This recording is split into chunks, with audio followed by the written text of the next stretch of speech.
perlu PHBN menamakan UMNO ataupun daripada 6 ahli Dewan Negeri UMNO sebagai salah seorangnya dilantik sebagai Timbalan Ketua Menteri sekiranya PHBN berjaya mengekalkan kedudukan sebagai kerajaan di Pulau Pinang. Itu jelas.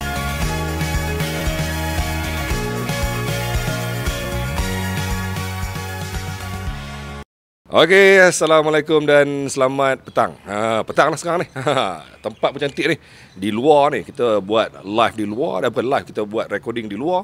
Dan tentu sekali nampak lebih sempoi lagi kan. Dan hari ni, tadi kita dah pun intro kan. Kami memilih berada di Dun Penaga. Yang mana Dun ini agak menarik untuk kita perbualkan. Sebab sebelum ini pada PRU yang ke-14, kursi yang secara tradisinya dimiliki oleh BN ataupun UMNO lebih tepat lagi, diambil alih oleh PAS, yang mana calonnya iaitu Ustaz Yusni dari PAS menangi dengan majoriti 1132. Besar juga, besar. Untuk sebuah Dun, kalau menang ribu-ribu ni kira besar lah juga kan.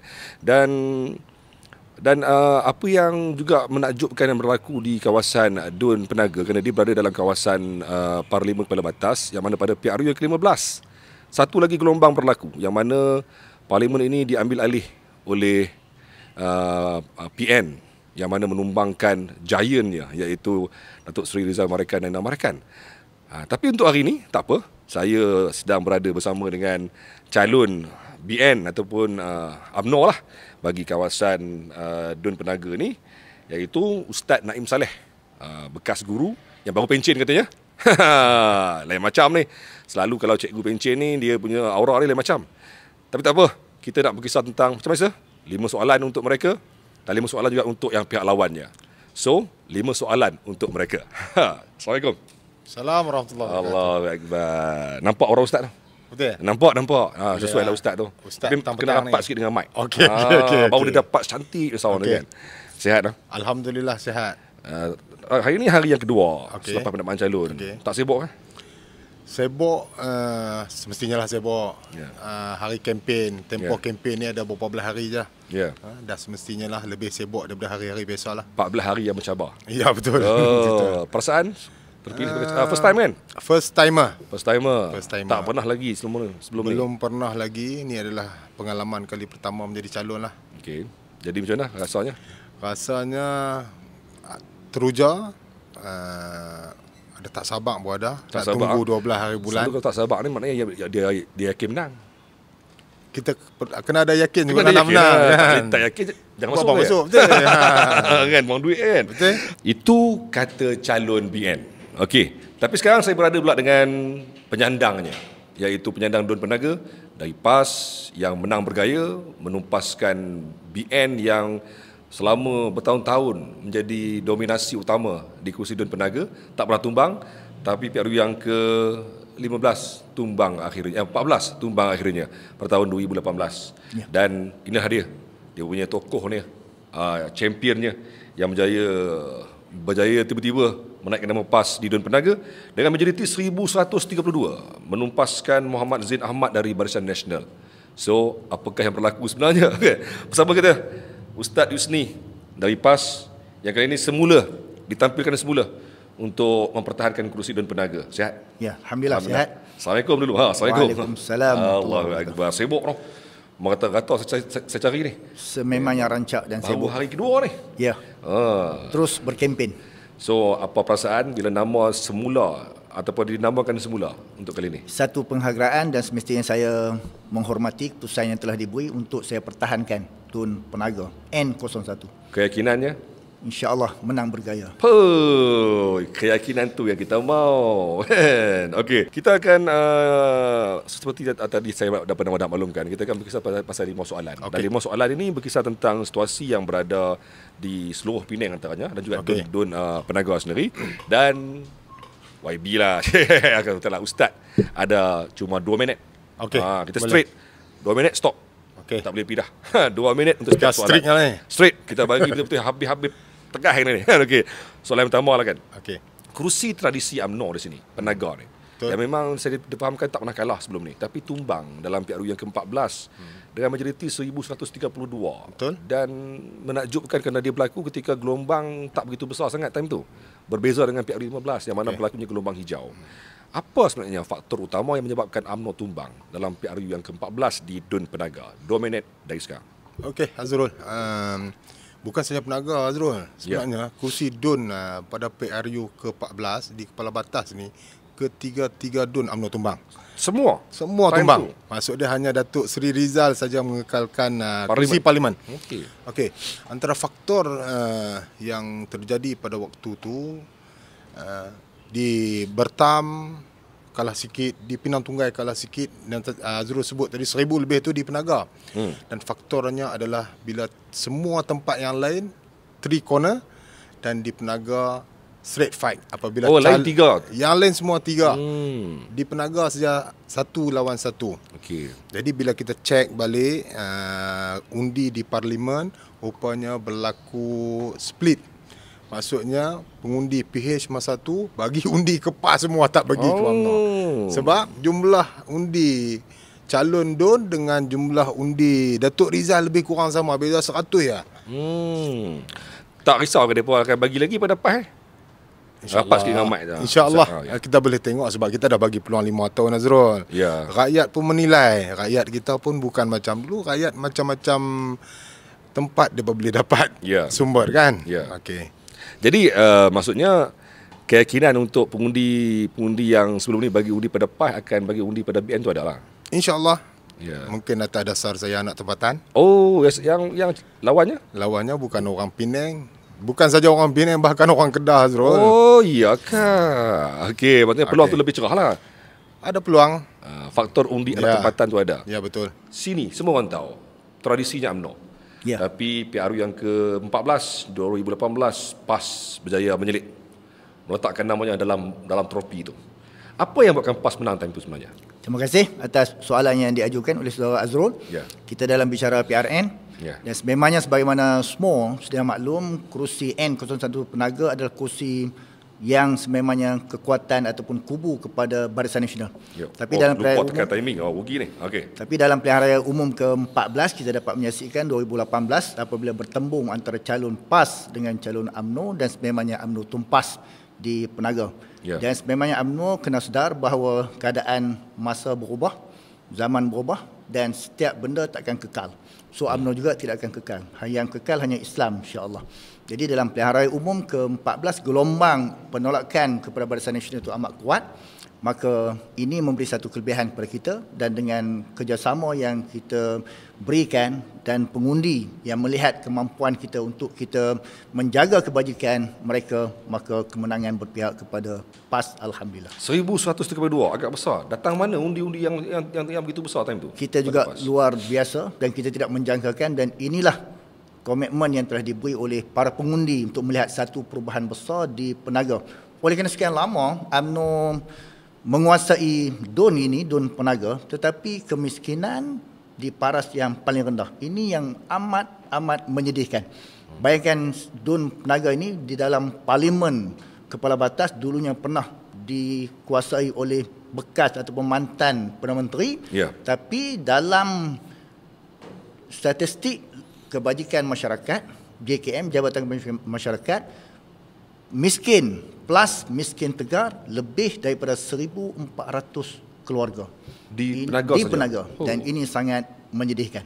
So kita nak bawa suatu perubahan untuk memastikan insya-Allah orang Melayu khususnya Penaga ini keluar daripada kepompong kemiskinan. Berjaya? Kita dalam usaha, oleh kerana tempoh itu baru sepenggal. Baru sepenggal. Soalan kedua, saya kira soalan ini kita berkisah tentang Penang secara obrolnya. Keputusan PRU 15 yang lalu yang menyaksikan banyak kursi-kursi BN tumbang di seluruh negara, terutamanya di Penang. So, apakah signalnya yang dapat dilihat untuk kita menggambarkan keupayaan BN sendiri di Pulau Pinang selepas kekalahan yang agak tragis dalam PRU 15? 2 minit dari sekarang. Maksudnya PRU 15 ni satu peristiwa yang saya ingat keseluruhan orang UMNO terutamanya tak boleh lupa lah.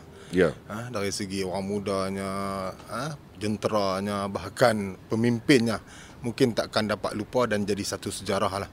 Dan saya rasa benda tu berlaku disebabkan gelombang. Ombak tak datang selalu. Betul, Azrul? Mungkin ombak pada masa tu adalah ombak yang paling besar. Tapi kadang-kadang ombak lagi besar dia main. Tapi insyaAllah kita yakin kali ni. Okay. Sebab atas persediaan yang kita buat dan kita dah bagi ruang dan peluang kepada pihak kita untuk tunjukkan performance dia, dan saya rasa rakyat boleh terima, terutamanya anak muda. Mungkin ada gelombang, tapi saya rasa kali ini kita dapat tahan mungkin. Tapi apa signalnya yang dapat dilihat selepas PRU16? Apa signal yang cuba disampaikan kepada pimpinan BN di Pulau Pinang? Okey, saya boleh tengok dari segi penerimaan anak muda. Penerimaan anak muda dari segi program-program yang kita buat, sambutannya berbeza sekali berbanding pada PRU ke-15. Walaupun baru-baru ni saya bagi contoh lah, saya buat pelancaran jentera Dun Penaga. Saya minta 500 orang ya Azrul untuk hadir, bahkan 1000 orang hadir untuk jentera bermotor pada malam tu. Dan dia tak kisah atas berdasarkan semangat, mungkin atas faktor Penang. Faktor Penang ni beza sikit lah Azrul. Kenapa? Dia tak sama dengan Kedah. Apa dia punya tema Penang? Kalau Kedah pulun Kedah pulun ni sini apa? Langgak sampai menang. Langgak sampai menang. Macam langgak sungguh ni. Okey, teruskan. Okey. Dan itulah yang kita rasa benda tu mungkin tak samalah pada PRU 15 dan ke-15 dah hari ni. Saya bagi contoh macam PRN Melaka lah, PRN Johor. Kita rasa masa tu kekuatan kepada UMNO, tapi kita tumbang teruk pada PRU ke-15. Dan benda yang sama boleh berlaku pada kali ni, walaupun menang bergaya dalam PRN. Ya, PRN. Tapi kalah banyak di PRU. Saya ingat jarak. Okey. Nampak? Dia cukup tahan kita ni. Ada masalah tu, kita ikut dia. Kita ikut dia. Tumbangnya UMNO ketika PRU15 di semua parlimen di Pulau Pinang, apakah sebenarnya signal yang cuba nak disampaikan kepada UMNO sendiri? Signal yang nak disampaikan adalah orang-orang Melayu sekarang ini sudah beralih daripada mereka menjadikan UMNO itu sebagai parti teras tempat mereka bergantung harap, dan itu parti keramat, tetapi atas beberapa tindakan yang dilakukan oleh pemimpin UMNO, terutama sekali Presiden, maka kita melihat orang-orang Melayu telah beralih kepada Perikatan Nasional, sama ada PAS ataupun Bersatu. Dan ini signal yang jelas penolakan kepada UMNO yang kita tahu pemimpin adalah korup. Adakah signal itu masih lagi relevan untuk dipakai sampai ke PRN ni? Ya, masih relevan, dan apatah lagi apabila UMNO hari ini telah bersama-sama dengan PH, maka sekarang ini tidak ada tempat orang Melayu berpaut melainkan kepada Perikatan Nasional untuk membela dan untuk memastikan mereka lebih terjamin kebajikan, kebaikan di bawah Perikatan Nasional. Dan adakah ini akan digunakan sebagai senjata utuh? Ya, sememangnya orang Melayu melihat kemampuan kita, Perikatan Nasional, apatah lagi kita mentadbir, bukan sahaja mengekalkan kemenangan Kelantan, Terengganu, Kedah, bahkan baru ni kita boleh merampas Perlis daripada UMNO. So itu signal yang jelas.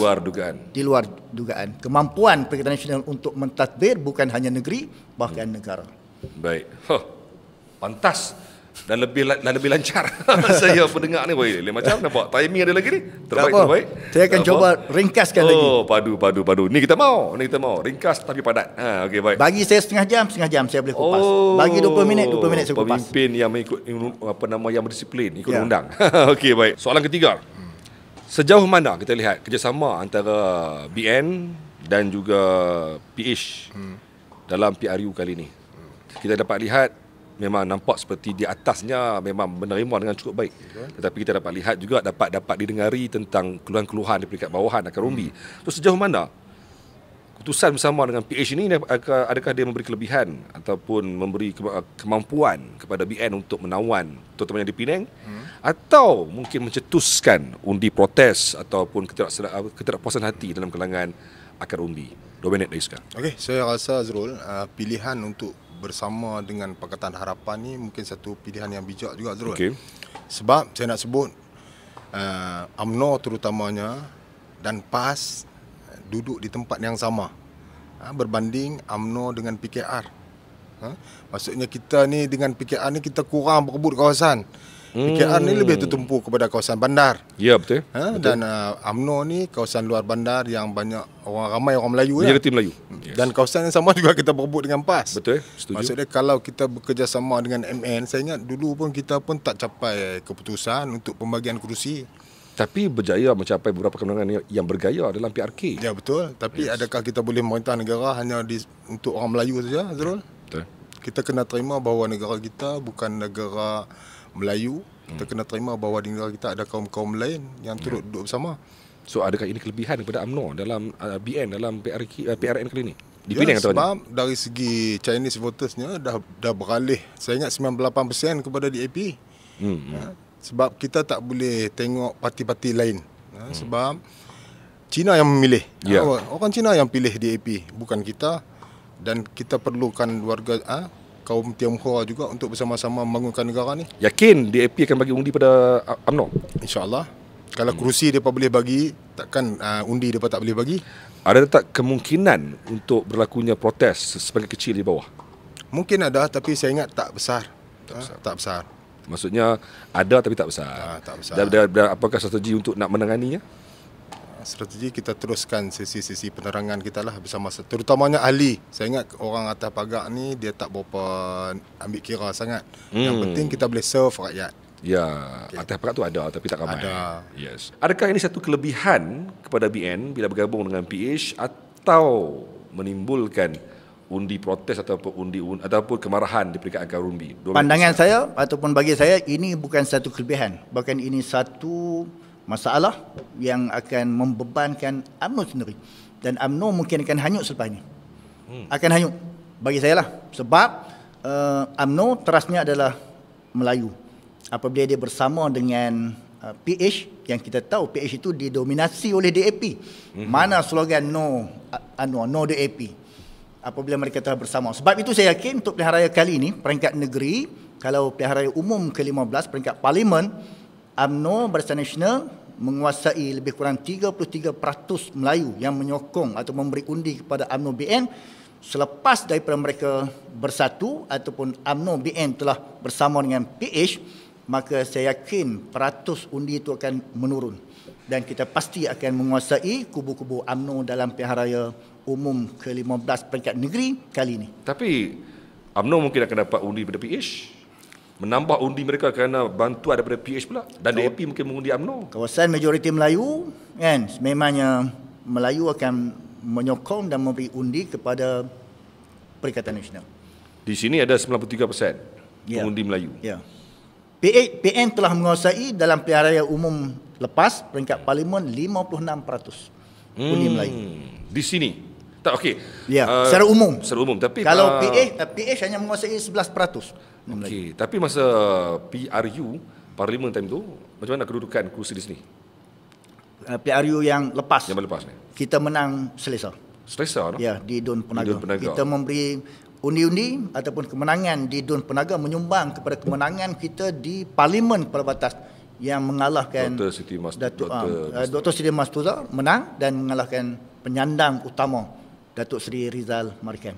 Itu sahabat saya juga. Tapi oleh kerana dia dah bersama sana, kita terpaksa lah. Tapi still sahabat. Ya. Still sahabat. Still sahabat. Okey, baik. Dapat dilihat hari penamaan calon. Ya, betul. Saya dapat lihat jelas. Malah saudara Khalid Mehtab pun kata sahabat. Ya, sahabat. Sebab orang sini memang semua geng. Okay. Hanya musuh dalam politik. Kan? Mampukah PH mengekalkan Pulau Pinang sebagai kerajaannya? Okey. Dan apa akan berlaku? Apakah kedudukan BN selepas ini? Adakah BN hanya sekadar feeder yang akan support PH di Penang? Ataupun apakah yang mungkin mampu BN buat? Sedangkan dominasi pasti akan berlaku di peringkat PH. Kerana kita tahu Penang memang kubu kuat DAP dan BN sekarang hanya sekadar memenuhi, melengkapi kursi-kursi di kawasan Penang ni. Silakan, Doinet sekarang. Okey, pertamanya Azrul, UMNO bukan pelengkap lah. Itu saya nak sanggah sikit sebab kerajaan PH juga perlukan UMNO untuk menubuhkan kerajaan. Kita boleh tengok di pusat. Betul. Maknanya UMNO bukan pelengkap. Yes. Okey. Di Penang, saya nak bagi satu bukti lah bahawa kerajaan PH sudah pastinya lah akan menjadi kerajaan semula bagi PRN. Selepas PRN nantilah, selepas 12 hari bulan, maknanya kerajaan PH akan tertubuh kembali. Satu bukti kita tengok apabila gerakan menamakan Dominic Lau di Bayan Lepas. Ada isu Ya, ada isu tu menarik. Maknanya gerakan sendiri tak yakin untuk mengalahkan DAP. Yes. Maknanya kursi DAP kursi selamat, dan saya yakin nak memenuhi lagi 1-2 kursi itu adalah satu kerja yang mudah lah bagi Pakatan Harapan. Okey. Dan untuk BN pula selepas PRN nanti, seperti mana yang disebut oleh ex-CM yang memerlukan UMNO dalam kerajaan, dan insya-Allah kita akan usahakan supaya UMNO berada dalam kerajaan negeri bukan sebagai pelengkap, dan akan jadi penyumbang kepada kerajaan negeri itu nantilah. Apa fungsi utama mungkin yang BN mampu buat untuk bertindak sebagai penggerak utama kerajaan itu sendiri? BN boleh ambil apa saja portfolio, sebab kita dah pernah buat semua portfolio yang ada di kerajaan negeri itulah. Okey. Antara yang penting mungkin BN sedang pantau, sedang lihat. Mungkin kita akan tengok dari segi pembangunan lah. Luar bandar tentunya UMNO akan tumpu, sebab kawasan majoriti UMNO ni adalah di kawasan luar bandar. Terutamanya di kawasan sini lah. Ya. Yang bukan mungkin tanah besar. Ya, macam Penaga lah, 93% pengundi Melayu. Okey. Cantik. Maksudnya BN ada fungsi selepas ni, insya-Allah. Bukan sekadar pelengkap kepada kerajaan PH, tak semestinya. Okeylah, baik. Yalah, kita yakin dengan persen pengundi Melayu tapi di tanah besar. Tapi kita faham bahawa lebih banyak kursi yang majoriti pengundi bukan Melayu, terutama di sebelah pulau sana. So apakah kemampuan untuk PN mengambil Pulau Pinang, dan apakah peranan PAS sendiri dalam membantu untuk nak menjayakan Kalau kita lihat respon ataupun apa yang telah disebut oleh pemimpin-pemimpin PH, termasuk PMX kita sendiri, yang hari ini sudah mula merayu pengundi-pengundi agar memberi sokongan kepada PH. Begitu juga kalau kita lihat respon yang telah diberi oleh mantan Ketua Menteri Lim Guo Eng, yang menyebut bahawa kalau PN menguasai Pulau Pinang, habis tokoh-tokoh semua akan dimusnahkan. Dan ini isyarat yang jelas bahawa sememangnya mereka takut, dan mereka sudah mula nampak bahawa bukan saja di kalangan orang Melayu, bahkan golongan orang-orang Cina juga, India, sudah mula beralih ataupun menjauhkan diri mereka daripada PH. Sebab kalau dulu mereka menyokong PH, sebab PH menentang kluster mahkamah, lawan UMNO, korat dan seumpamanya, nak bersihkan negara, bebas daripada mahkamah, daripada rasuah. Tapi hari ini yang diangkat sebagai timbalan Perdana Menteri adalah kluster mahkamah, yang kesnya masih dibicarakan 48 kes. Ini isyarat signal yang jelas, bukan saja di negeri-negeri lain, bahkan kita yakin di Pulau Pinang juga kemungkinan besar akan beroleh sokongan dan kemenangan kepada Perikatan Nasional. Apakah peranan PAS untuk menjadikan misi ini berjaya? Sememangnya kita dapat lihat peranan yang telah kita mainkan, bagaimana sokongan anak-anak muda terutamanya, dan juga bagaimana kita memastikan orang-orang Melayu memberi undi kepada Perikatan Nasional, walaupun yang mewakili PN itu adalah daripada gerakan. Dan PAS juga 10 kursi yang diberi kepada PAS untuk bertanding untuk pilihan raya kali ini, peringkat negeri ada 40 kursi. Dun Pulau Pinang 10 diberi kepada PAS, 11 kepada Bersatu, dan 19 gerakan. 10 yang diberi kepada PAS, 3 yang mewakili PAS itu adalah DHPP, Dewan Pendokong, Kelab Pendokong PAS. Kita ada seorang wakil daripada India dan kita ada 2 daripada China. Ini bermakna komitmen PAS untuk memastikan kemenangan di Pulau Pinang. Ada wakil daripada India, ada calon daripada China. Tepat time dia. Bagus saya dengar. Soalan yang keempat. Tapi saya tambah sikit walaupun time ni. Macam mana dengan isu yang melibatkan PAS dan juga Dominic Lau? Itu peringkat atas. Walaupun kita sendiri menyebut bahawa sememangnya seat Melayu, majoriti Melayu mesti ditandingi sama ada PAS ataupun Bersatu, tapi oleh kerana peringkat atas kepimpinan kita melihat perlunya juga satu diberi kepada gerakan untuk memastikan kemenangan mereka juga di tempat Melayu, maka itu kita serah kepada kepimpinan. Dan apabila itu telah diputuskan, kita bersedia. PAS Penang okey? PAS Penang okey. Walaupun kita tak mampu untuk menghadapi kemarahan pengundi-pengundi kita ataupun penyokong, tapi itu tak apalah, kita boleh sembang di belakang. Yang penting jangan sampai kita terlepas pandang bahawa DAP sebenarnya yang berpecah. Apabila P. Ramasamy tidak dicalonkan, dan dia timbalan Ketua Menteri ada faktor-faktor juga. Apabila Satis tidak dicalonkan, dia adalah penyandang kepada adun bahagian dalam, dan dia sendiri kemarin kita tengok menghantar nama dan dia kemukakan untuk bertanding atas calon bebas. So kita nampak DAP yang bermasalah sebenarnya. Tak apa. Alright. Baik, soalan terakhir. Okey. BN, adakah perlu kerajaan PH menamakan Barisan Nasional ataupun UMNO sendiri sebagai timbalan Ketua Menteri sekiranya menang? Kerana dikatakan itu antara faktor utama yang boleh menyimpangkan ataupun memberi kelebihan kepada pengundi-pengundi ini untuk mengundi BN, terutamanya orang Melayu, kerana jaminan untuk UMNO berada sebagai second man dan mungkin mendapat portfolio yang hebat dalam kerajaan negeri. Adakah ini penting untuk PH ataupun untuk gabungan PHBN awal-awal meletakkan satu naratif iaitu UMNO akan diberi kursi sebagai timbalan Ketua Menteri di Pulau Pinang? Okey. Azrul, saya ingat itu satu strategi yang baik.